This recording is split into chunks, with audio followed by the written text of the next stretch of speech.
بسم الله الرحمن الرحيم. الحمد لله حمدا كثيرا طيبا مباركا فيه كما يحب ربنا جل وعلا. نحمده ونستعينه ونستغفره ونتوب إليه ونعوذ بالله من شرور أنفسنا ومن سيئات أعمالنا.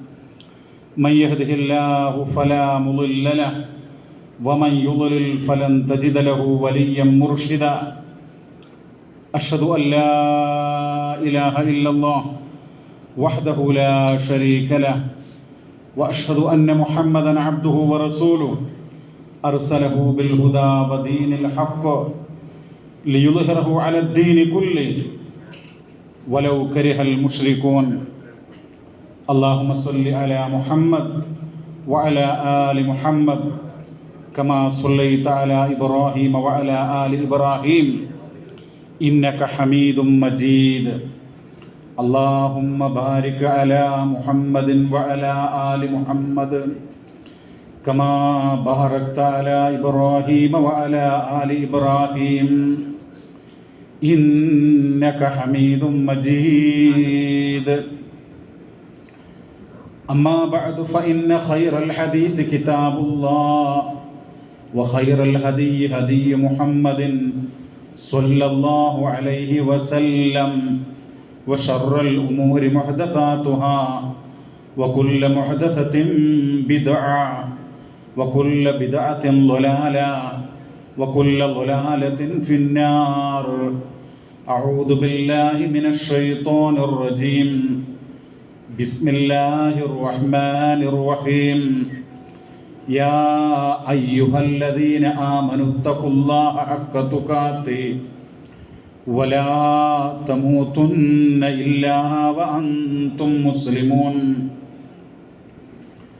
يا أيها الناس اتقوا ربكم الذي خلقكم من نفس واحدة وخلق منها زوجها وبث منهما رجالا كثيرا ونساء واتقوا الله الذي تساءلون به والأرحام إن الله كان عليكم رقيبا. يا أيها الذين آمنوا اتقوا الله وقولوا قولا سديدا يصلح لكم أعمالكم ويغفر لكم ذنوبكم ومن يطع الله ورسوله فقد فاز فوزا عظيما.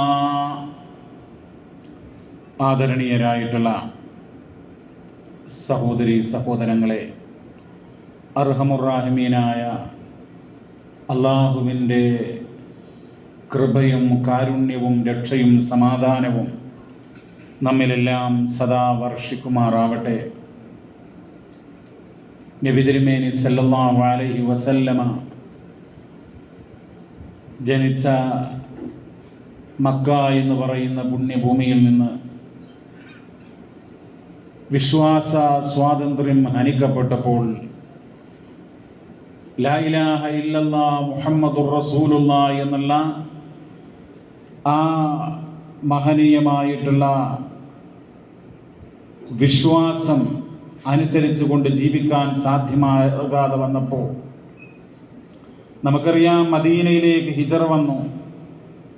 മദീനയിൽ വന്ന് 9ാമത്തെ വർഷം ഹിജറ 9 ഹജ്ജ് നിർബന്ധമാക്കപ്പെടുകയാണ്. പരിശുദ്ധ ഖുർആനിലെ 3-ാം അധ്യായം സൂറ ആലി ഇംറാനിൻ്റെ 97-ാമത്തെ വചനം, വലില്ലാഹി അലന്നാസി ഹിജ്ജുൽ ബൈത്ത് മനിസ്തതഅ ഇലൈഹി സബീലാ വമൻ കഫറ ഫഇന്നല്ലാഹ ഗനിയ്യുൻ അനിൽ ആലമീൻ. ജനങ്ങളുടെ മേൽ അള്ളാഹുവിനോടുള്ള ഒരു കടമയുണ്ട്, ബാധ്യതയുണ്ട്. അതെന്താ? സാധിക്കുന്ന ആളുകൾ ആ പരിശുദ്ധമായ ഭവനത്തിൽ പോയി ഹജ്ജെന്ന് പറയുന്ന മഹനീയമായ കർമ്മം അത് നിർവഹിക്കുക എന്നുള്ളതാണ്. എന്നാൽ ആ കർമ്മം ആര് നിർവഹിക്കാതെ വമൻ കഫറ ആര് നന്ദികേട് കാണിക്കുന്നുവോ, ആര് ആ പരിശുദ്ധ ഹജ്ജ് കർമ്മം സാധ്യതയുണ്ടായിട്ടും നിർവഹിക്കാതെ മാറി നിൽക്കുന്നുവോ, ഫഇന്നല്ലാഹ ഗനിയ്യുൻ അനിൽ ആലമീൻ, ലോകരെ സംബന്ധിച്ച് അല്ലാഹു ഏറെ ധന്യനാണ്. എന്ന് പറഞ്ഞാൽ ഹജ്ജ് ചെയ്യാതെ ആരോഗ്യവും സമ്പത്തൊക്കെ ഉണ്ടായിട്ട്, മക്കയിലേക്ക് പോകാനുള്ള ശേഷി ഉണ്ടായിട്ട്, എല്ലാവിധ സൗകര്യങ്ങളും സാഹചര്യങ്ങളും ഉണ്ടായിട്ട് ഹജ്ജ് ചെയ്യാതെ പോയാൽ അതിൻ്റെ നഷ്ടം ആ വ്യക്തിക്ക് തന്നെയാണ് എന്നുള്ളതാണ് ആയത്ത് പഠിപ്പിക്കുന്നത്. പരിശുദ്ധ ഖുർആനിലെ സൂറ അൽ ബഖറ അതിൻ്റെ 196-ാമത്തെ വചനത്തിൽ നമുക്ക് കാണാം, വഅതിമ്മുൽ ഹജ്ജ വൽ ഉംറത ലില്ലാഹ്, നിങ്ങൾ അല്ലാഹുവിന് ഹജ്ജും ഉംറയും പൂർത്തീകരിച്ച് ശരിയായ അർത്ഥത്തിൽ നിർവഹിക്കുക എന്ന് മഹാനായ നബി സല്ലല്ലാഹു അലൈഹി വസല്ലമ പറഞ്ഞൊരു വചനത്തിൻ്റെ താല്പര്യം, മൻ അറാദൽ ഹജ്ജ ഫൽയതഅജ്ജൽ, ആരെങ്കിലും ഹജ്ജ് നിർവഹിക്കാൻ ഉദ്ദേശിക്കുന്നുവെങ്കിൽ അത് വേഗം ചെയ്യട്ടെ എന്നുള്ളതാണ്. ഇപ്പോൾ ഹജ്ജിനെന്ന് പറയുന്നത് നമ്മൾ ചെറുപ്പം മുതലേ പഠിക്കുകയാണ്, സമ്പത്ത് വേണം. അപ്പോൾ ആളുകളുടെ മനസ്സിലിങ്ങനെ സമ്പത്ത് എന്ന് പറയുമ്പോൾ കോടാനുകോടി രൂപകൾ വേണം, എന്നാലേ ഹജ്ജ് നിർബന്ധമുള്ളൂ എന്നുള്ളതാണ്. അങ്ങനെയല്ല സഹോദരങ്ങളെ. ഇപ്പോൾ നമ്മുടെ നാട്ടിൽ നിന്ന് ഒരാൾക്ക് ഹജ്ജിന് വരണമെങ്കിൽ ഗവൺമെൻറ് ഹജ്ജ് ഗ്രൂപ്പിൽ വരികയാണെങ്കിൽ, ഹജ്ജ് കമ്മിറ്റി എന്നാണ് പറയുന്നത്, അപ്പം അതിന് അകത്ത് വരികയാണെങ്കിൽ ഒരു 5 ലക്ഷം രൂപയൊക്കെ ഉണ്ടെങ്കിൽ ഒരാൾക്ക് വരാൻ വേണ്ടി പറ്റും. നമുക്കറിയാം എത്രയോ കോടിയിലധികം സ്വത്തിൻ്റെ ഉടമയായിട്ട് അങ്ങനെ ഹജ്ജ് നിർവഹിക്കാതെ മരണപ്പെട്ടു പോകുന്ന എത്രയോ ആളുകളുണ്ട്. 1 സെൻറ്റ് സ്ഥലം വിറ്റാൽ 4-5 ലക്ഷം കിട്ടും. ഇപ്പം 2 സെൻറ്റ് വിറ്റാൽ അദ്ദേഹത്തിനും ഭാര്യയ്ക്കും ഹജ്ജ് ചെയ്യാം. പക്ഷെ ആ ബോധമല്ല. ഇപ്പം ഇവിടെ നമ്മുടെ പ്രവാസികളായ സുഹൃത്തുക്കളുണ്ടല്ലോ, 10,000 റിയാൽ ഉണ്ടെങ്കിൽ, ഇനി അതല്ലെങ്കിൽ 10,500 റിയാൽ ഉണ്ടെങ്കിൽ ഇന്നത്തെ നിലക്ക് സുഖകരമായി എന്ന് പറഞ്ഞു കഴിഞ്ഞാൽ പെർമിഷൻ, ഹജ്ജിൻ്റെ തസ്രീഹ് എന്ന് പറയുമല്ലോ, അനുമതി പത്രം, അതൊക്കെ നേടി വളരെ സുരക്ഷിതമായിട്ട് ഇൻഷാ അല്ലാഹ് ഹജ്ജ് ചെയ്യാൻ സാധിക്കും. അപ്പോൾ ഹജ്ജിനുള്ള പണം, സമ്പത്ത് എന്നൊക്കെ പറഞ്ഞാൽ ഒരുപാട് ലക്ഷങ്ങൾ വേണം എന്നില്ല. അപ്പം അതുകൊണ്ട് പിന്നെ ചില ആളുകളുടെ ധാരണ ഉണ്ട് ഇതൊക്കെ പിന്നെ പ്രായാധിക്യം ചെന്നിട്ട് മതി എന്നുള്ളത്. തെറ്റായ കാര്യമാണ്. ഇങ്ങനെ നമുക്ക് ആരോഗ്യമുണ്ടായി, സമ്പത്തുണ്ടായി, എന്നിട്ട് ഒരാൾക്ക് 20 വയസ്സിന് മുമ്പേ ഈ സമ്പത്തൊക്കെ ഉണ്ട്, എന്നിട്ട് ഹജ്ജ് ചെയ്തില്ല, അദ്ദേഹം 20-ൽ മരണപ്പെടുകയാണ്, ചോദ്യം ചെയ്യുമല്ല.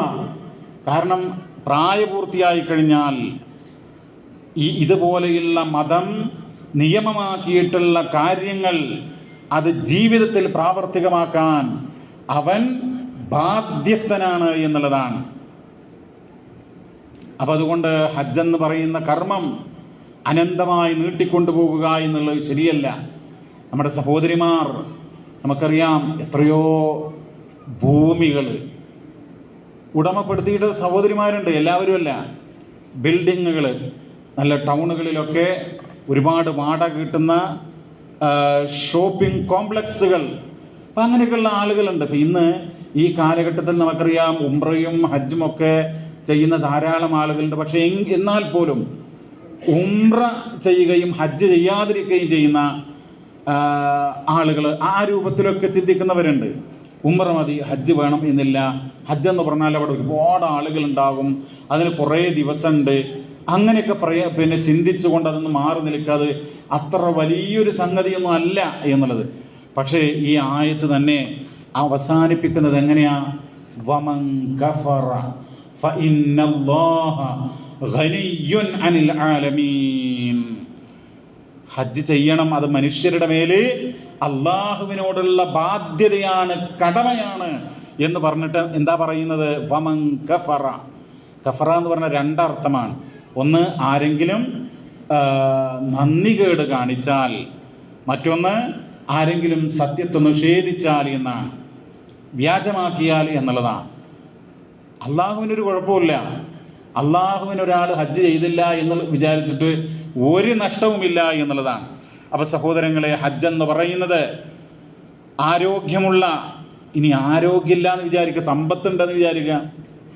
ഒരാൾക്ക് അരക്ക് താഴെ തളർന്നു, അദ്ദേഹത്തിന് ഫ്ലൈറ്റിൽ യാത്ര ചെയ്യാൻ കഴിയില്ല, വാഹനത്തിൽ യാത്ര ചെയ്യാൻ കഴിയില്ല, സമ്പത്തുണ്ട്, അദ്ദേഹം എന്ത് ചെയ്യണം? അങ്ങനെയുള്ള ആളുടെ മേലും ഹജ്ജ് നിർബന്ധമാണ്. എങ്ങനെയാണെങ്കിൽ ഒരു ഷർത്ത് അദ്ദേഹത്തിന് സാധിക്കുമെങ്കിൽ. എന്താ ഷർത്ത്? തനിക്ക് പകരം ഹജ്ജ് ചെയ്യാൻ ഒരാളെ കിട്ടാനുള്ള സാധ്യതയുണ്ടെങ്കിൽ അയാൾ എന്ത് ചെയ്യണം? ഒരാളെ പറഞ്ഞയക്കണം എന്നുള്ളതാണ്. മനസ്സിലാക്കണം. എന്നാൽ ആളെ കിട്ടുന്നില്ലെങ്കിലോ അദ്ദേഹത്തിന് കുറ്റമില്ല എന്നുള്ളതാണ്. സഹോദരങ്ങൾ, അപ്പോൾ മുസ്ലിം ലോകത്തിൻ്റെ, മുസ്ലിം ഉമ്മത്തിൻ്റെ ഏകകണ്ഠമായിട്ടുള്ള അഭിപ്രായം അഥവാ ഇജ്മാ എന്ന് പറയും, ഹജ്ജ് ഇങ്ങനെയുള്ള ആളുകളുടെ മേൽ നിർബന്ധമാണ് എന്നാണ്. അതായത് അങ്ങോട്ട് എത്തിപ്പെടാൻ സാധിക്കുന്ന, അതാണ് സമ്പത്തുള്ള എന്നല്ല ഇവിടെ പ്രയോഗിച്ചില്ലേ, മനിസ്തതോഅ ഇലൈഹി എന്നാണ്. ആ ഭവനത്തിലേക്ക് എത്തിപ്പെടാൻ സാധ്യതയുള്ളവരുടെ മേൽ ഹജ്ജ് നിർബന്ധമാണ് എന്നുള്ളതാണ്. ഹജ്ജ് എന്ന് പറയുന്നത് നിസ്സാരമായ കാര്യമല്ല. മഹാനായ നബി സല്ലല്ലാഹു അലൈഹി വസല്ലമ അതിനെക്കുറിച്ച് പറഞ്ഞിട്ടുള്ളത് സഹീഹുൽ ബുഖാരിയുടെ 1521 നമ്പർ വചനത്തിൽ വന്നിട്ടുണ്ട്. മൻ ഹജ്ജ ലില്ലാഹ്, ആരെങ്കിലും അള്ളാഹുവിന് വേണ്ടി ഹജ്ജ് ചെയ്താൽ. എന്തൊരു മനോഹരമായ പ്രയോഗമാണ്! അതേ അവസരത്തിൽ അർത്ഥവത്തമായ പ്രയോഗമാണ്. മൻ ഹജ്ജ ലില്ലാഹ്, അള്ളാഹുവിന് വേണ്ടി ഹജ്ജ് ചെയ്താൽ എന്നാണ്.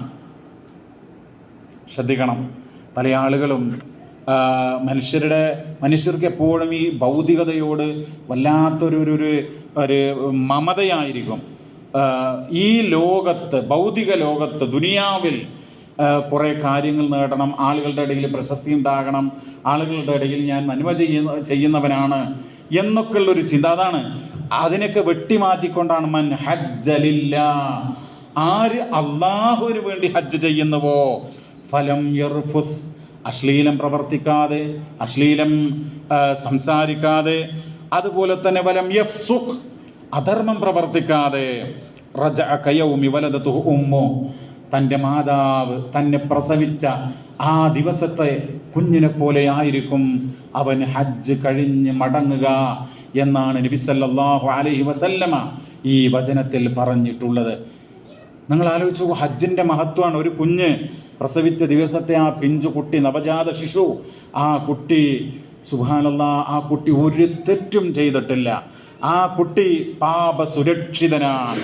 ആ കുട്ടിയുടെ മേൽ മലക്കുകൾ, നന്മയും തിന്മയും എഴുതുന്ന മലക്കുകളുണ്ടല്ലോ, ഒരു പാപത്തിൻ്റെ, തിന്മയുടെ, ദോഷത്തിൻ്റെ ഒരു 10,000-ൽ ലക്ഷത്തിൽ ഒരു കണിക പോലും രേഖപ്പെടുത്തിയിട്ടില്ല. ഒരു വെളുത്ത ശുഭ്രവസ്ത്രം, ഒരു ചെറിയ പോയിന്റ് പോലും അതിനകത്ത് കറുത്തതോ അല്ലെങ്കിൽ വെളുത്തതല്ലാത്തതായിട്ടുള്ള ഒരു കുത്തില്ലാത്ത, ഒരു ഡോട്ടില്ലാത്ത ആ ശുഭ്രവസ്ത്രം കണക്കെ പവിത്രമായ, പരിശുദ്ധനായിട്ടുള്ള ഒരു വ്യക്തിയായിട്ട് ഹജ്ജ് കഴിഞ്ഞ് മടങ്ങും എന്ന് പറയുമ്പോൾ ഹജ്ജിൻ്റെ വിലയെത്രയാ! മഹാനായ പ്രവാചകൻ സല്ലല്ലാഹു അലൈഹി വസല്ലമ പറഞ്ഞു, സഹീഹുൽ ബുഖാരിയുടെ 1773 അൽ ഹജ്ജുൽ മബ്റൂറു ലൈസ ലഹു ജസാഉൻ ഇല്ലൽ ജന്ന, മബ്റൂറായ ഹജ്ജിന് സ്വർഗമല്ലാതെ പ്രതിഫലമില്ല എന്നാണ്. മറ്റൊരു വചനത്തിൽ കാണാം, ഈ ഹജ്ജ് എന്ന് പറയുന്നത് വലൈസ ലിൽ ഹജ്ജത്തിൽ മബ്റൂറതി സവാബുൻ ഇല്ലൽ ജന്ന, സ്വർഗമല്ലാതെ, സ്വർഗമാണ് അതിൻ്റെ പ്രതിഫലം എന്നാണ്. സ്വർഗമാണ്, മബ്റൂറായിട്ട് ഹജ്ജ് ചെയ്യുന്ന വ്യക്തിക്ക് സ്വർഗമാണ് പ്രതിഫലം എന്നുള്ളതാണ്. മഹാനായിട്ടുള്ള അംർ ഇബ്നുൽ ആസ് റളിയല്ലാഹു അൻഹു, അദ്ദേഹത്തെക്കുറിച്ച് കേൾക്കാത്ത ആളുകൾ ഉണ്ടാകുകയില്ല. അദ്ദേഹം ഇസ്ലാമിൻ്റെ എതിർപക്ഷത്തായിരുന്നു. ഇസ്ലാമിലേക്ക് കടന്നു വരാൻ ഷഹാദത്ത് നിർവഹിക്കണം, അഷ്ഹദു അല്ലാ ഇലാഹ ഇല്ലല്ലാഹ് വ അഷ്ഹദു അന്ന മുഹമ്മദർ റസൂലുള്ളാഹ് എന്നുള്ള സത്യസാക്ഷി വചനങ്ങൾ അത് മനസ്സിലുറപ്പിച്ച് പ്രഖ്യാപിച്ചാലേ ഒരാൾക്ക് മുസ്ലിമാകാൻ കഴിയുള്ളൂ. പ്രവാചകൻ്റെ സന്നിധിയിലേക്ക് വന്നു. പ്രവാചകൻ്റെ ഹളറത്തിൽ വെച്ച് അദ്ദേഹം ബൈഅത്ത് ചെയ്യാൻ പ്രവാചകൻ കൈ നീട്ടി. പക്ഷേ അദ്ദേഹം തൻ്റെ കൈ ഇങ്ങനെ മടക്കി പിടിച്ച് നീട്ടിയില്ല. എന്താണ് മാലകയാ അമ്രേ, നിനക്ക് എന്തു പറ്റി? എന്താണ് നീ ചെയ്യുന്നത്? അപ്പോൾ അദ്ദേഹം പറഞ്ഞു, പ്രവാചകരെ, അയ്യുഗഫറലി, എൻ്റെ പാപങ്ങൾ എനിക്ക് പുറത്തു കിട്ടണം, എല്ലാ പാപങ്ങളും എനിക്ക് പുറത്തു കിട്ടണം. അപ്പോൾ അമ അലിംത, നീ അറിഞ്ഞിട്ടില്ലേ, നീ മനസ്സിലാക്കിയിട്ടില്ലേ, അന്നൽ ഇസ്ലാമ യഹ്ദിമു മാ കാന ഖബല, ഇസ്ലാം സ്വീകരിച്ചാൽ അതിനു മുമ്പുള്ള എല്ലാ പാപങ്ങളും പൊറുക്കപ്പെടും. എന്നിട്ട് പറയാൻ വ അന്നൽ ഹജ്ജ, നിശ്ചയം ഹജ്ജ്. ഇപ്പം നമ്മൾ ഈ പറയുന്ന ഹജ്ജുണ്ടല്ലോ, ഇസ്ലാമിൻ്റെ 5 സ്തംഭങ്ങളിലുള്ള 5ാമത്തെ ഹജ്ജ് എന്ന് പറയുന്ന ആ പരിപാവനമായ കർമ്മം ആരെങ്കിലും നിർവഹിച്ചാൽ വ അന്നൽ ഹജ്ജ യഹ്ദിമു മാ കാന ഖബല, സഹീഹ് മുസ്ലിമിലെ 1121 വചനമാണ്. ഹജ്ജ് കാരണം അവൻ്റെ മുമ്പുള്ള പാപങ്ങൾ പൊറുക്കപ്പെടും. എൻ്റെ പ്രിയപ്പെട്ട സഹോദരീ സഹോദരങ്ങളെ, ഹജ്ജ് കൊണ്ട് എല്ലാ പാപങ്ങളും പൊറുക്കപ്പെടുമെന്ന് പറഞ്ഞാൽ ആ വചനത്തിൻ്റെ ഹദീസിൻ്റെ വ്യാഖ്യാനത്തിൽ ഹദീസ് പണ്ഡിതന്മാർ രേഖപ്പെടുത്തി. എന്നാൽ മറ്റുള്ളവരുടെ ഹക്ക്, ആ ഹക്ക് അതിൻ്റെ അവകാശികൾക്ക് കൊടുക്കാതെയാണ് ആ മനുഷ്യൻ ഹജ്ജിന് പോയിട്ടുള്ളതെങ്കിൽ അത് അതിൻ്റെ അവകാശികൾക്ക് കൊടുക്കാതെ, അതിന് പരിഹാരം കാണാതെ അവൻ്റെ ആ പാപം പൊറുക്കപ്പെടുകയില്ല എന്നുള്ളതാണ്. ഇസ്ലാം എത്ര ആദർശനിഷ്ഠമാണ്, ഇസ്ലാമിൻ്റെ നിയമങ്ങൾ എത്ര കർശനമാണ് എന്ന് നമ്മൾ ചിന്തിക്കുക. സഹോദരങ്ങളെ, ഹജ്ജ് എന്ന് പറയുന്നത് അത് ഏറെ പുണ്യമുള്ള കാര്യമാണ്. അള്ളാഹുവിൻ്റെ അടുക്കൽ വമ്പിച്ച സ്ഥാനമുള്ളതാണ്. പ്രവാചകൻ്റെ പത്നിമാർ, നബി ഹജ്ജത്തുൽ വദാ ഉണ്ടല്ലോ, ഹജ്ജത്തുൽ ഇസ്ലാം, ഹജ്ജത്തുൽ ബലാഗ്, ഇതൊക്കെ ഹജ്ജത്തുൽ വദാന്റെ പേരാണ്. ജനങ്ങൾ അറിയാണ് നബി ഹജ്ജിന് പോകാം. എങ്ങനെയൊക്കെയോ ആളുകളൊക്കെ അറിഞ്ഞു നബി ഹജ്ജിന് പോകാം. ഹിജ്റ 10ാമത്തെ വർഷം കേട്ട ആളുകളൊക്കെ നടന്നുകൊണ്ടാണെങ്കിലും ശരി ഹജ്ജിന് ഞാൻ തയ്യാറാണ് എന്ന് പറഞ്ഞ് നബിയോടൊപ്പം ഹജ്ജ് ചെയ്യാൻ ആവേശപൂർവ്വം വരികയാണ്. നമ്മൾ ആലോചിക്കണം, മദീനയിൽ നിന്ന് മക്കയിലേക്ക് മരുഭൂമിയിലൂടെ ആ മണൽത്തരികൾ, കുന്നുകൾ, അങ്ങനെ കൂർത്തുമൂർത്ത കല്ലുകൾ, അതൊക്കെ താണ്ടിക്കൊണ്ട് ഹജ്ജിന് പോവുക. എങ്ങനെ? വാഹനമില്ലാതെ നടന്നുകൊണ്ട് അന്ന് ഹജ്ജിന് വന്നു എന്ന് സഹീഹ് മുസ്ലിമിൽ മഹാനായ ജാബിർ ബിൻ അബ്ദുല്ലാ റളിയല്ലാഹു അൻഹു പറയാൻ. നിങ്ങൾ നോക്കൂ, അപ്പോൾ പത്നിമാര്, പ്രവാചകന്റെ പത്നിമാര്, അവർക്ക് ഹജ്ജ് ചെയ്യണം. അവർ ചോദിച്ചു, പ്രവാചകരെ, ഞങ്ങൾ ഹജ്ജ് ചെയ്യട്ടെ? ആ സന്ദർഭത്തിൽ അവരോട് പറയാൻ, അതെ. അങ്ങനെ പ്രവാചകന്റെ എല്ലാ ഭാര്യമാരും, ആ സമയത്ത് ജീവിച്ചിരുന്ന എല്ലാ പത്നിമാരും പ്രവാചകന്റെ കൂടെ ഹജ്ജ് ചെയ്തു എന്നുള്ളതാണ്. മറ്റൊരു വചനത്തിൽ കാണാം, ഞങ്ങൾ ജിഹാദിന് വരട്ടെ എന്ന്. അപ്പോൾ സ്ത്രീകളോട് പറയാൻ, സ്ത്രീകളെ സംബന്ധിച്ചിടത്തോളം ലാക്കിൻ അഫ്ളൽ ജിഹാദി ഹജ്ജുൻ മബ്റൂർ, സ്ത്രീകളെ സംബന്ധിച്ചിടത്തോളം അഫ്ളലായിട്ടുള്ള ജിഹാദ് അത് പുണ്യകരമായ മബ്റൂറായ ഹജ്ജാകുന്നു.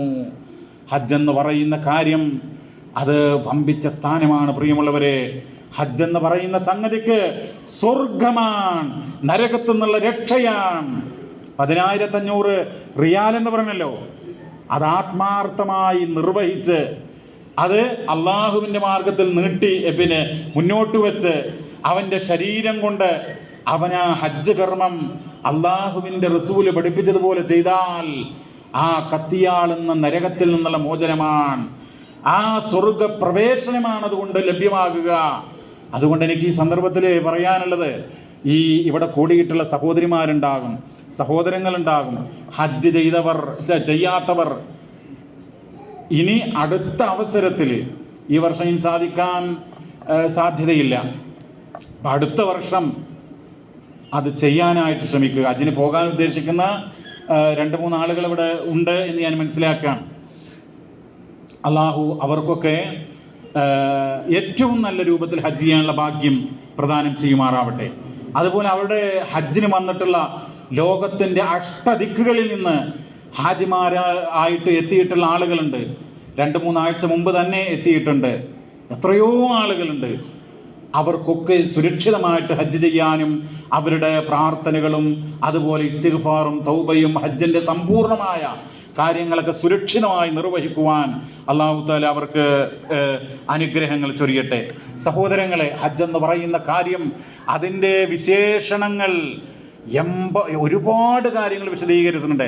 ഞാൻ ഈ സന്ദർഭത്തിൽ നിങ്ങളോട് ലളിതമായി കൊണ്ട് പറയാനുള്ളത്, ഹജ്ജ് വെറുതെ അങ്ങോട്ട് ഹജ്ജ് ചെയ്താൽ പോരാ, മബ്റൂറായ ഹജ്ജായിരിക്കണം. മബ്റൂർ എന്ന് പറഞ്ഞു കഴിഞ്ഞാൽ എന്തുകൊണ്ടാണ് നമ്മൾ ഹജ്ജുൻ മബ്റൂർ എന്ന് പറയുന്നത് അറിയുള്ളൂ? നിരവധി ഹദീസുകളിൽ മബ്റൂർ മബ്റൂർ എന്ന് വന്നിട്ടുണ്ട്. എന്താ അതിൻ്റെ അർത്ഥം? പുണ്യകരമായ എന്ന അർത്ഥം. പുണ്യകരമായ ഹജ്ജാവണമെങ്കിൽ എന്തുണ്ട്? അതിന് ഷർത്തുകളുണ്ട്. ഷർത്ത് എന്ന് പറഞ്ഞാൽ കണ്ടീഷൻ, നിബന്ധനകളുണ്ട്. ഇന്ന നിബന്ധനകൾ പാലിച്ചാലേ അത് ഹജ്ജുൻ മബ്റൂറാകുകയുള്ളൂ എന്ന് മനസ്സിലാക്കുക. ഒന്നാമതായിട്ട് വേണ്ടതെന്താ? അൽ ഇഖ്ലാസു ലില്ലാഹി അസ്സ വജൽ. ഉന്നതനും പ്രതാപവാനുമായ അല്ലാഹുവിന് വേണ്ടി മാത്രമാണ് ഞാൻ ഈ കർമ്മം ചെയ്യുന്നത് എന്നുള്ള പൂർണ്ണമായിട്ടുള്ള നിഷ്കളങ്കമായിട്ടുള്ള മനോഭാവം, അതാണ് ഇഖ്ലാസ്. ഒന്നുകൂടെ പറഞ്ഞു കഴിഞ്ഞാൽ, ഷിർക്കിൽ നിന്ന്, ബഹുദൈവ വിശ്വാസത്തിൽ നിന്ന്, ബഹുദൈവ ആരാധനയിൽ നിന്ന് മുക്തമാകുക. ശ്രദ്ധിച്ചോ, ഷിർക്ക് എന്ന് പറഞ്ഞാൽ എത്രയും ഷിർക്കുണ്ട്? 2 തരമാണ്. ഒന്ന് വലിയ ഷിർക്ക്. വലിയ ഷിർക്കിൽ നിന്ന് എന്തായാലും മുക്തമാകണം. വലിയ ഷിർക്കോടുകൂടെ പിന്നെ ഹജ്ജ് ചെയ്താലോ പൊളിഞ്ഞു പോകും, അല്ലാഹു സ്വീകരിക്കൂല. രണ്ടാമത്തെ ഷിർക്ക് എന്താ പറയൂ? റിയാ, ജനങ്ങൾ കാണാൻ വേണ്ടി പ്രവർത്തിക്കുക.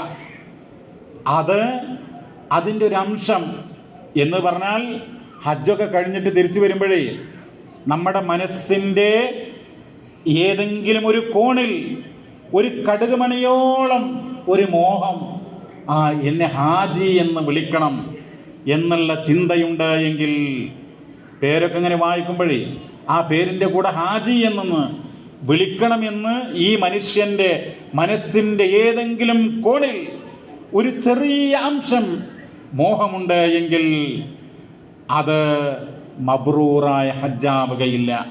അവൻ്റെ ഇഖ്ലാസ് അത് നഷ്ടമായി എന്നുള്ളതാണ്.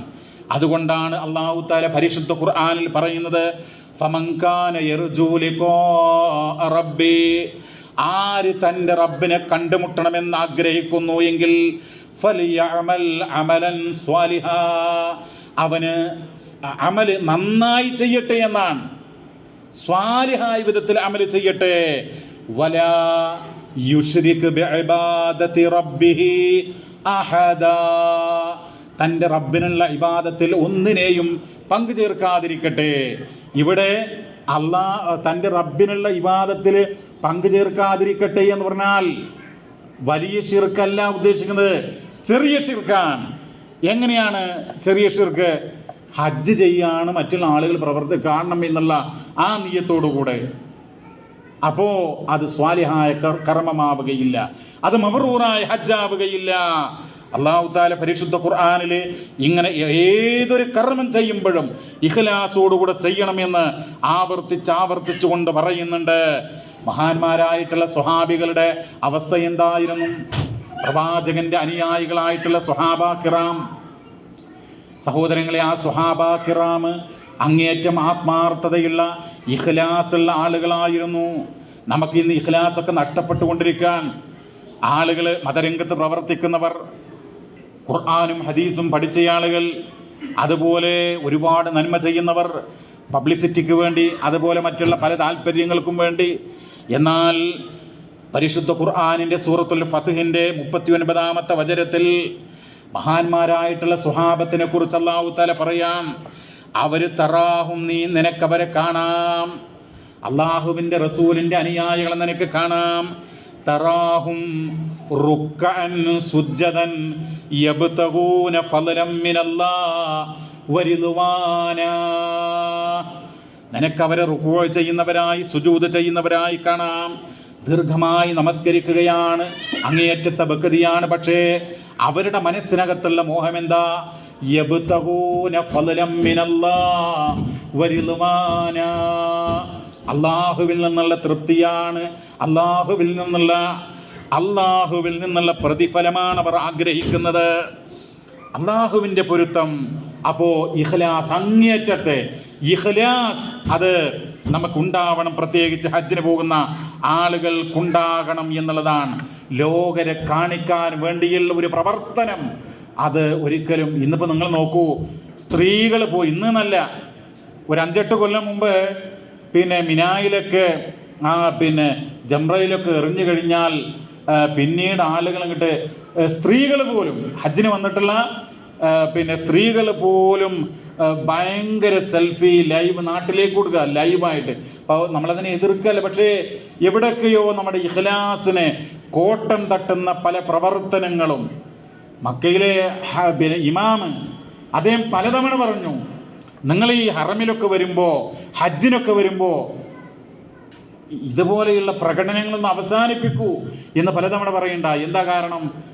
വളരെ വർദ്ധിച്ച തോതിലുള്ള സോഷ്യൽ മീഡിയ ഉപയോഗം. അപ്പോൾ എന്താണെന്ന് വെച്ചാൽ ഈ മനുഷ്യൻ്റെ ആത്മാർത്ഥത നഷ്ടപ്പെടുന്ന ആ ഒരു പ്രവണത. നന്മക്ക് വേണ്ടി നമുക്ക് എന്ത് ചെയ്യാം? ആളുകൾക്ക് പ്രേരകമാകാൻ വേണ്ടിയിട്ട് പ്രചരിപ്പിക്കാം. അത് വിശുദ്ധ ഖുർആൻ തന്നെ പറയുന്നുണ്ട്. പക്ഷേ നമ്മുടെ ആ ഉദ്ദേശ നീയത്ത് അത് തകരാറിലാകുന്ന ഒരു പ്രവർത്തനം ഉണ്ടായിക്കൂടാ എന്നുള്ളതാണ്. നോക്കൂ, ഇതാണ് ഒന്നാമത്തെ മബ്റൂറായ ഹജ്ജാവാൻ വേണ്ടി ഒന്നാമത്തെ നിബന്ധന, ഇഖ്ലാസ് എന്നുള്ളതാണ്. രണ്ടാമതായിട്ട് പറയുന്നത് മുതാബഅത്തുൻ നബി സല്ലല്ലാഹു അലൈഹി വസല്ലം. നമ്മുടെ ഹജ്ജ് പ്രവാചകന്റെ അധ്യാപനത്തിനനുസരിച്ചായിരിക്കണം. അള്ളാന്റെ റസൂൽ ഹജ്ജിന്റെ വേളയിൽ,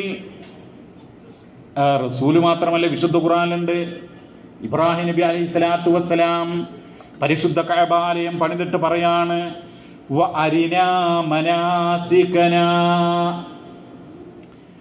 ഞങ്ങളുടെ രക്ഷിതാവേ ഹജ്ജിന്റെ കർമ്മമുറകൾ, മൻസക്ക് എന്ന് പറഞ്ഞാൽ ഹജ്ജിന്റെ രീതികൾ, അതുപോലെ ഉംറയുടെ രീതികൾ, അത് ഞങ്ങൾക്ക് പഠിപ്പിച്ചു തരണമേ, കാണിച്ചു തരണമേ. പ്രവാചകൻ പറഞ്ഞു, ഖുദൂ അന്നീ മനാസികക്കും, നിങ്ങൾ എന്നിൽ നിന്ന് ഹജ്ജിന്റെ കർമ്മങ്ങൾ സ്വീകരിക്കുക എന്ന് പ്രവാചകൻ പറഞ്ഞു. അപ്പോൾ നമുക്ക് തോന്നിയ രൂപത്തിലല്ല ഹജ്ജ്. ഹജ്ജിൻ്റെ കർമ്മം എന്ന് പറഞ്ഞിട്ടുള്ള പുസ്തകങ്ങളൊക്കെ എടുത്തു നോക്കിയാൽ നബി പഠിപ്പിച്ച ഹജ്ജും ഈ ഹജ്ജിൻ്റെ പുസ്തകം എന്നൊക്കെ പറഞ്ഞിട്ട് 100-200 പേജുള്ള പുസ്തകങ്ങൾ, അത് നോക്കിക്കഴിഞ്ഞാൽ അജഗജാന്തര, ആടും ആനയും തമ്മിലുള്ള വ്യത്യാസം പോലെയാണ്. എന്തൊക്കെയെന്ന് അറിയാം നിങ്ങൾ? മീഖാത്തിൽ എത്തിക്കഴിഞ്ഞാൽ അവിടുന്ന് എത്തിയ ഉടനെ ഒരു പ്രാർത്ഥന, എന്നിട്ട് അവിടുന്ന് കുളിച്ച് ഇഹ്റാം ചെയ്തു വന്നാൽ വീണ്ടും ഒരു പ്രാർത്ഥന, അങ്ങനെ അവിടുന്ന് പോയാൽ ഓരോ സ്ഥലത്തും ഒക്കെ ഇലാഹ നിർത്തി പറഞ്ഞിട്ടും അല്ലാതെയും ഒക്കെ കൂട്ടമായിട്ട് ഇങ്ങനെ പ്രാർത്ഥനകൾ, എന്തൊക്കെ കാര്യങ്ങളെന്നറിയോ? പക്ഷേ ഹജ്ജിൻ്റെ കർമ്മങ്ങൾ സുന്നത്തനുസരിച്ചായിരിക്കണം. അത് വെറുതെ പറയുന്നതല്ല. ഇപ്പം നിങ്ങൾ നോക്കൂ, കല്ലെറിയുക. ദുൽഹജ്ജ് 10 ജംറത്തുൽ അഖബയിൽ കല്ലെറിയണം. 11-നും 12-നും 13-നും 3 ജംറകളിലും കല്ലെറിയണം. അപ്പോൾ സുന്നത്തനുസരിച്ച്, പ്രവാചകന്റെ ചര്യ അനുസരിച്ച് എന്ന് പറഞ്ഞാൽ അതിൻ്റെ ടൈം പാലിക്കണം. ദുൽഹജ്ജ് 10 സൂര്യൻ ഉദിച്ച ശേഷമാണ് കല്ലെറിയുക. എന്നാൽ 11-നും 12-നും 13-നും സൂര്യൻ ആകാശമധ്യത്തിൽ തെറ്റിയ ശേഷം, ളുഹ്ർ ആയ ശേഷം മാത്രമേ കല്ലെറിയാൻ പറ്റുള്ളൂ. ആ കല്ലുകൾ ഒരു 100 കല്ലെറിയാൻ പറ്റുമോ? ഇല്ല. ഓരോ ജംറയിലും 7 കല്ല് വീതം. ആ കല്ല് വലിയ ബോളറൊന്നും കൊണ്ട് വന്ന് എറിയാനായിട്ട് പാടില്ല. ചെരുപ്പെറിയാൻ പാടില്ല, വടിയോ ചെരുപ്പോ മറ്റുള്ള വസ്തുക്കളൊന്നും എറിയാൻ പാടില്ല. ചെറിയ കല്ല്, ഒരു കടലമണിയോളം വലുപ്പമുള്ള കല്ലുകൾ, അത് നമ്മുടെ വലത് കൈ കൊണ്ട് എറിയുക, കൈകൾ ഉയർത്തി എറിയുക, അല്ലാഹു അക്ബർ അല്ലാഹു അക്ബർ എന്ന് പറഞ്ഞുകൊണ്ട് എറിയുക.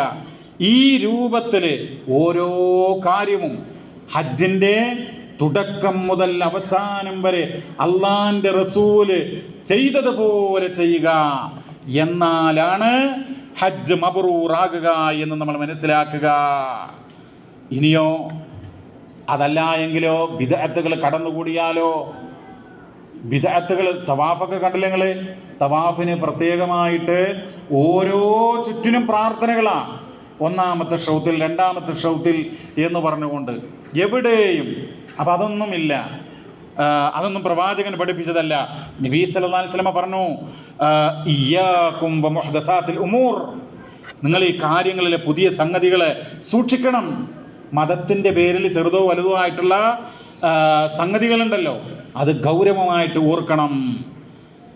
ഫഇന്ന കുല്ല മുഹ്ദസത്തിൻ ബിദ്അ, അങ്ങനെയുള്ള കാര്യങ്ങളൊക്കെ തന്നെയും ബിദ്അത്താകുന്നു എന്നാണ്. ഇനി നിങ്ങൾ നോക്കൂ, മൂന്നാമതായിട്ട് പറയാനുള്ളത്, ഇതൊക്കെ സവിസ്തരം വിശദീകരിക്കേണ്ടതാണ്. നമ്മൾ നാട്ടിൽ നിന്നൊക്കെ വരുന്ന ഹജ്ജ് ഗ്രൂപ്പുകാരൊക്കെ വല്ലാതെ ചൂഷണം ചെയ്യുന്ന ആളുകളുണ്ട്. ഇപ്പം അറബൊക്കെ ഉണ്ടല്ലോ, ഈ അറബെന്ന് പറയുന്നത് ദുൽഹജ്ജ് 10 ജംറത്തുൽ അഖബയിൽ എറിഞ്ഞിട്ടാണ് അറബ് നടത്തേണ്ടത്.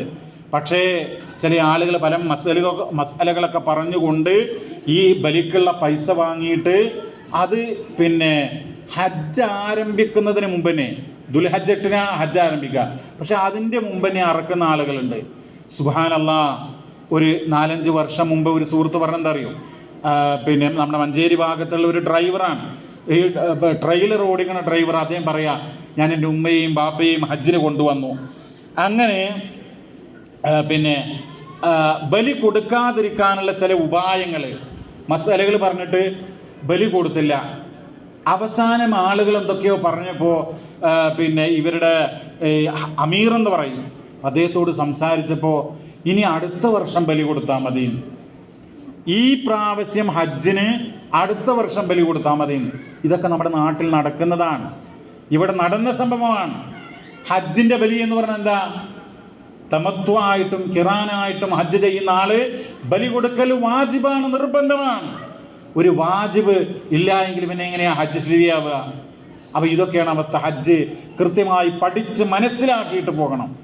ഹജ്ജ് എന്ന് പറഞ്ഞിട്ട് എടുത്തിയാടില്ല, അത് പഠിച്ച് മനസ്സിലാക്കി ആരോഗ്യമുള്ള സമയത്ത് ചെയ്യുക.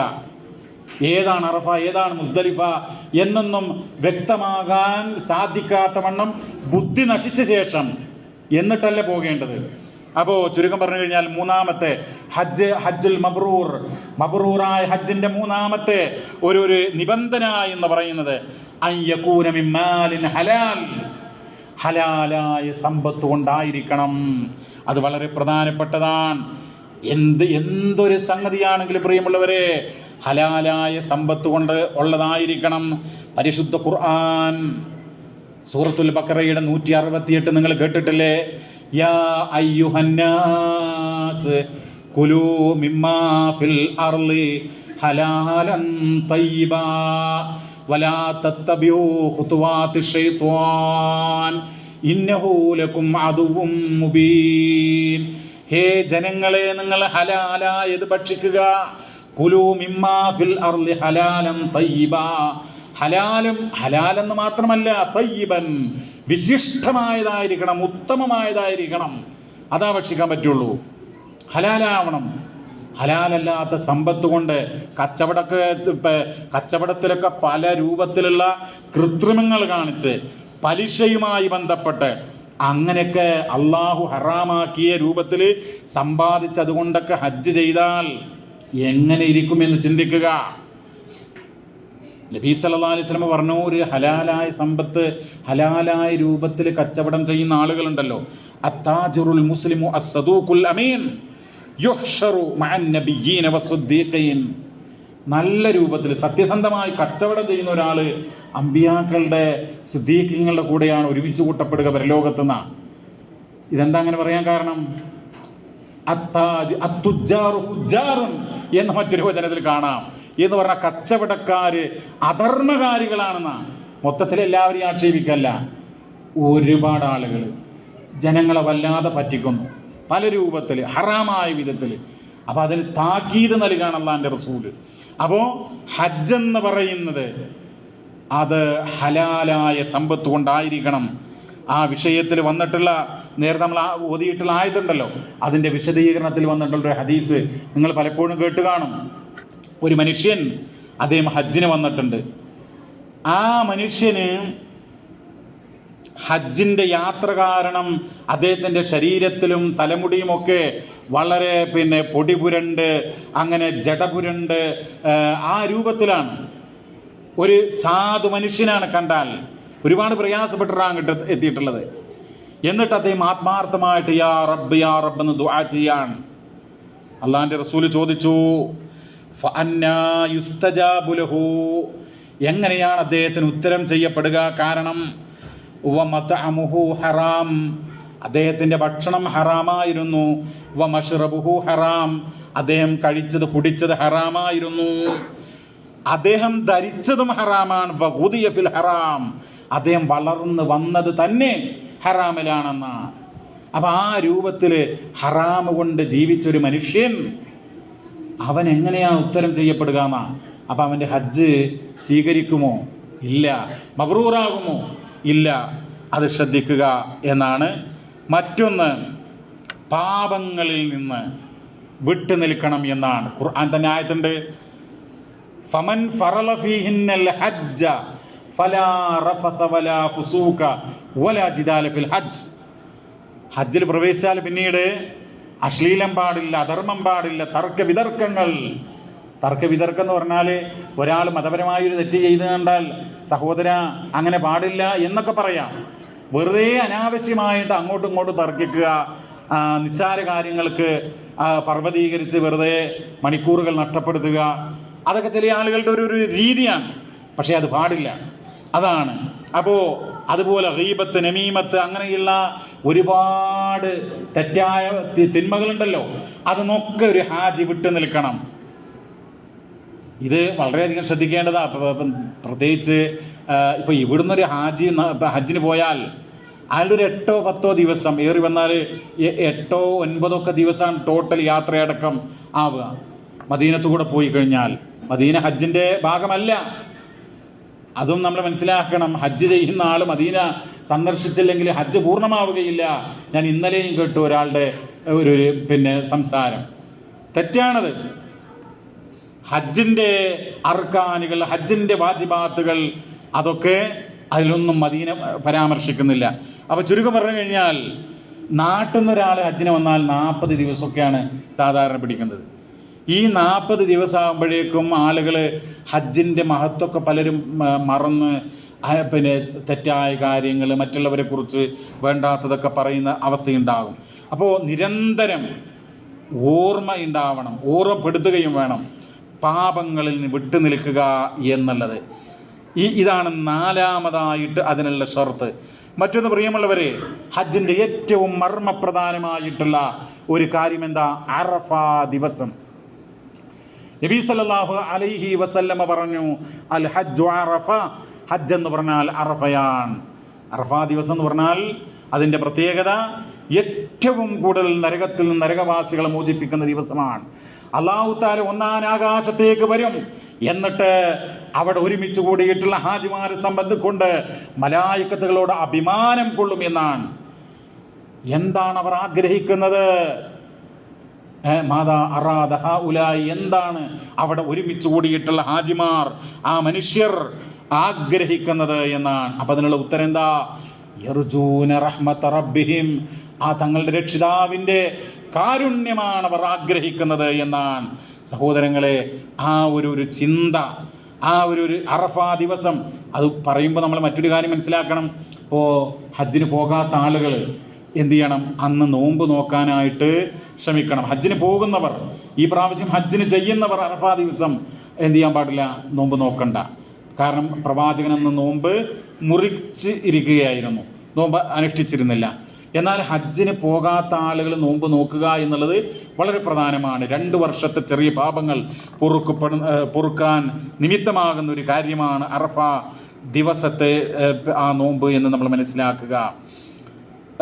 അതുപോലെ തന്നെ നബി സല്ലല്ലാഹു അലൈഹി വസല്ലമ പഠിപ്പിച്ചിട്ടുള്ള വളരെ പ്രധാനപ്പെട്ട ഒരു കാര്യം അറഫ ദിവസത്തെ പ്രാർത്ഥന. ഇമാം തിർമിദി രേഖപ്പെടുത്തുകയാണ്, ഖൈറു ദുആഇ ദുആഉ യൗമി അറഫ, പ്രാർത്ഥനകളിൽ വെച്ച് ഉത്തമമായ ഒന്നാണ് അറഫ ദിവസത്തെ പ്രാർത്ഥന. അതെന്താ? ലാ ഇലാഹ ഇല്ലല്ലാഹ് വഹ്ദഹു ലാ ശരീക ലഹുൽ മുൽക്കു വലഹുൽ ഹംദ് വഹുവ അലാ കുല്ലി ഷൈഇൻ ഖദീർ എന്നുള്ള പ്രാർത്ഥന, അതുപോലെ പാപമോചന പ്രാർത്ഥനകളൊക്കെ ആ ദിവസം ഏറെ ആവർത്തിച്ചുകൊണ്ട് നിർവഹിക്കണം എന്നുള്ളതാണ്. അതുപോലെ പ്രിയമുള്ളവരെ, ഞാൻ ചുരുക്കുകയാണ്, ഹജ്ജ് കഴിഞ്ഞാൽ പരിശുദ്ധ ഖുർആൻ വ്യക്തമാക്കുന്ന ഒരു കാര്യം, അവര് വീണ്ടും മനാസികക്കും, നിങ്ങളുടെ മൻസക്കുകൾ കഴിഞ്ഞാൽ അള്ളാഹുവിനെ സ്മരിക്കണം. പരിശുദ്ധ ഖുർആൻ രേഖപ്പെടുത്തുകയാണ്. ഖുർആനിൻ്റെ സൂറത്തുൽ ബഖറയുടെ 199 വചനം എടുത്ത് പരിശോധിച്ചാൽ കാണാനായിട്ട് കഴിയും. അത് നിങ്ങൾ അള്ളാഹുവിനെ സ്മരിക്കുക എന്നാണ്. ഇടക്കിടക്ക് ഹജ്ജിനിടക്ക് തന്നെ പറയുന്നുണ്ട്, പിന്നെ വസ്തഗ്ഫിറുല്ലാഹ് ഇന്നല്ലാഹ ഗഫൂറുർ റഹീം, നിങ്ങൾ അള്ളാഹുവിനോട് പാപമോചനം തേടുക എന്നുള്ളതാണ്. അപ്പോൾ സഹോദരങ്ങളെ, ഞാൻ ചുരുക്കുകയാണ്, അള്ളാഹു സുബ്ഹാനഹു വ തആല നമ്മുടെ കൂട്ടത്തിൽ നിന്നും അതുപോലെ നമ്മുടെ കുടുംബങ്ങളിൽ നിന്നും ഒക്കെ ഹജ്ജിന് പോയിട്ടുള്ള ആളുകൾ, അതുപോലെ എല്ലാവർക്കും സുരക്ഷിതമായിട്ട് ഹജ്ജ് ചെയ്യാനുള്ള മഹാഭാഗ്യം അള്ളാഹു തആല പ്രദാനം ചെയ്യുമാറാവട്ടെ. ഒരു അപകടമോ ഒരു പ്രയാസമോ ഇല്ലാതെ അവർക്ക് ഏറ്റവും സുന്നത്തനുസരിച്ചുകൊണ്ട് മബ്റൂറായ ഹജ്ജായിക്കൊണ്ട് നിർവഹിക്കാൻ അള്ളാഹു തആല തൗഫീഖ് നൽകി അനുഗ്രഹിക്കുമാറാവട്ടെ. നമ്മുടെ പാപങ്ങൾ റഹ്മാനായ റബ്ബ് നമുക്ക് പുറത്തു മാപ്പാക്കി തരുമാറാവട്ടെ. റബ്ബന ആതിന ഫിദ്ദുനിയ ഹസന വഫിൽ ആഖിറതി ഹസന വഖിനാ അദാബന്നാർ. റബ്ബന തഖബ്ബൽ മിന്നാ ഇന്നക അൻതസ് സമീഉൽ അലീം വതുബ് അലൈനാ ഇന്നക അൻതത് തവ്വാബുർ റഹീം വഗ്ഫിർ ലനാ യാ ഗാഫിറൽ മുദ്നിബീൻ വർഹംനാ യാ അർഹമർ റഹീമീൻ. സ്വല്ലല്ലാഹു വസല്ലമ അലാ നബിയിനാ മുഹമ്മദ് വൽഹംദുലില്ലാഹി റബ്ബിൽ ആലമീൻ. വസ്സലാമു അലൈക്കും വറഹ്മത്തുള്ളാഹി വബറകാതുഹു.